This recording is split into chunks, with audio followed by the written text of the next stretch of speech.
The establishment is quivering in their boots these days, especially after another major progressive victory just happened out in Denver, Colorado, where Malat Quiros beat out the 29-year incumbent Diana DeGette. Really just another showcase of how the old guard is truly dying and the new era of progressive politicians is beginning. And one of the OGs, you love her, you hate her, AOC, she just gave one of the biggest signs that she may actually be running for much higher office come 2028. Take a look. J.D. Vance just said in an interview that he thinks you are going to be the leading Democratic candidate for president in 2028. What's your response to that? I mean, I hope he is. That's what I'll say. That he's a Republican nominee? Yeah. Like, are you seeing what I'm seeing here? That is the closest thing we've gotten to an announcement yet. Right now, she may have just been saying that stuff to piss off JD or get under his skin, which, great, cool, awesome.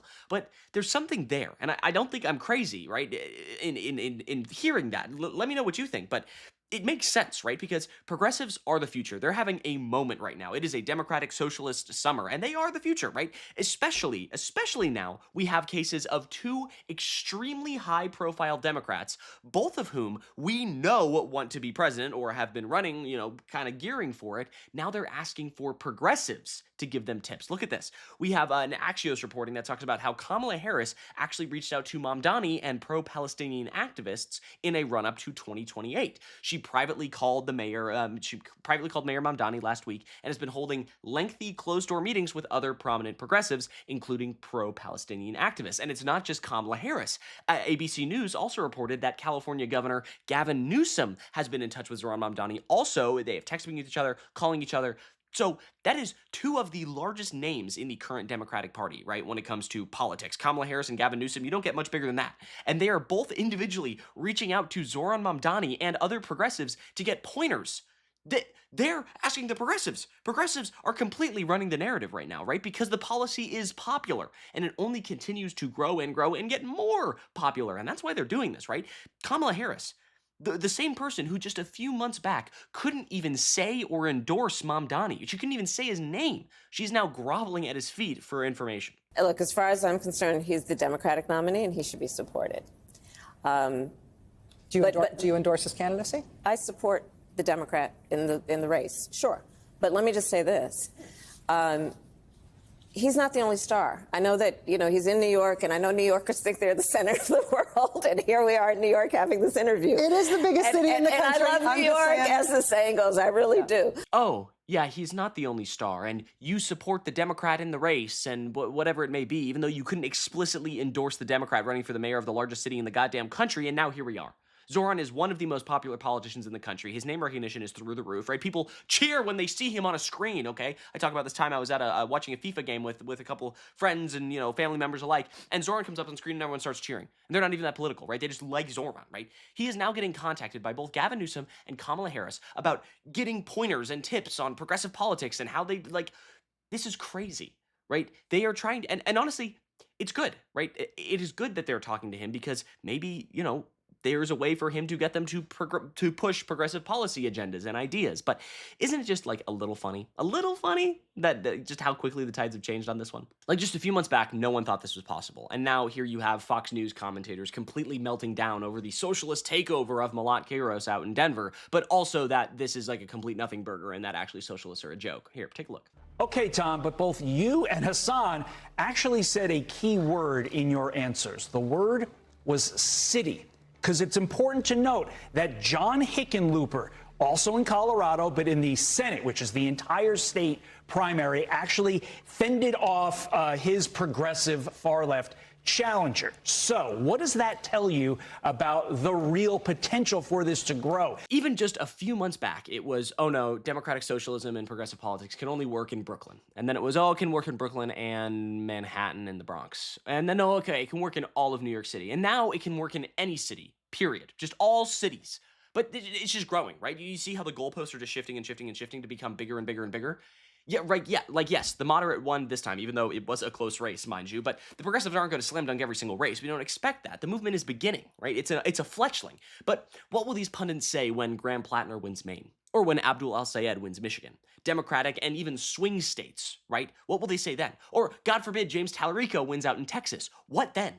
right? What will they say then? What will they say when progressives win in swing states on a statewide or even national level? What then, right? Because that will happen. It is inevitable, okay? Because even people within the Democratic Party are worried about the rise of the socialists, democratic socialists, because they see them as a threat to their, current hegemonic power. Like Hakeem Jeffries, who was just trying to downplay the victories out in New York. Now, in terms of the races in New York, what's interesting is that it certainly was the case that in some of those districts, which tended to be, higher income, districts in many parts of New York City, there was an outsized focus on issues connected to the Middle East.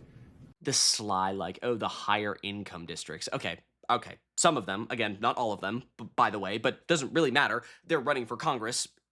Their issues can be whatever their issues want to be. It's what their constituents want, right? So if they have a focus on the Middle East and they win, then that's a winning policy position, first off. But second off, how is that any way, shape, or form a fucking weird thing to focus on? People have their issues, right? People have their things. Some people are Green New Dealers. Some people are guns rights. They want more guns. Some people are purely in Congress because they are anti-abortion. That is the only goddamn reason they ever get elected, right? So people being anti, invasions in the Middle East and U.S. control across the, hegemonic power over the globe, that's a fair policy position. They're running for a national office position. So I don't know, man. He's such a dork. He's clearly just trying to downplay it, and it's not working because progressive politics is popular. It's energetic. It means something to people. It actually means something, and it feels tangible. Like Malat Kiros. I know we're talking a lot about her, but she just won, right? And she's just kind of showing that democratic socialists can work in any city. And just look at the energy she was able to bring to Denver in a primary in June.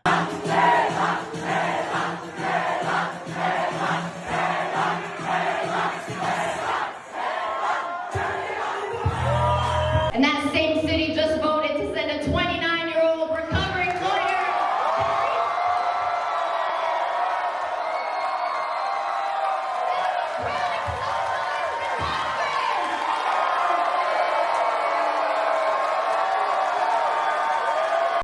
We will not wait to take the fight to Donald Trump and the oligarchy. We will not wait. We will not wait to abolish ICE and pass Medicare for all. We will not wait to put an end to the politics of the past, to get big money out of our politics, and to reject corporate PACs and APAC. The crowd was literally so loud, they were silencing her with cheers, and she had a microphone. That is insane. The energy is there, right? And liberals and centrist Democrats are now taking notes from the left. It's crazy. It's like this crazy reality we're living at. I can't even believe it, but I'm so here for it, right? The corporate PACs that once were the backbone of the Democratic and Republican Party, right? They're now a stain on people's records, right? On the records of career politicians who have stood idly by and done nothing while the country backslides into authoritarianism and fascism, right? Bernie Sanders actually just made a great statement about this exact issue. Take a look. We must take on Trump, who is the most dangerous president in the history of the United States. He is working for his fellow oligarchs. He does not believe in the Constitution or the rule of law. He lies all the time. He has gotten us into a horrible war in Iran and on and on. But we also have to understand how Trump gets elected. And the answer is that millions of working class people looked at the alternative. They looked at the Democratic Party and said, what the hell are you doing? You guys had power. Did you create health care for all? Did you raise my wages? Did you build affordable housing that I need? Did you make the schools better? And the answer is no. And he's 100% right. No notes. The Democratic Party has failed people for the longest time. And plain and simple, that's why they lost. That's why they lost in 2024. That's why they lost in 2016. And that's why they were barely able to squeak by in 2020 because of COVID. So it is so beyond time for a change. And I am so fucking here for it. And if you are too, be sure you join our fight here at US Democratic Socialists by just subscribing, liking, commenting, any of that good stuff. It really helps us out a lot. And it's a great way to show your support. But I think that's all the time I have for. Appreciate you sticking around till the end. I'm Iago Lashua. Have a good day. Goodbye.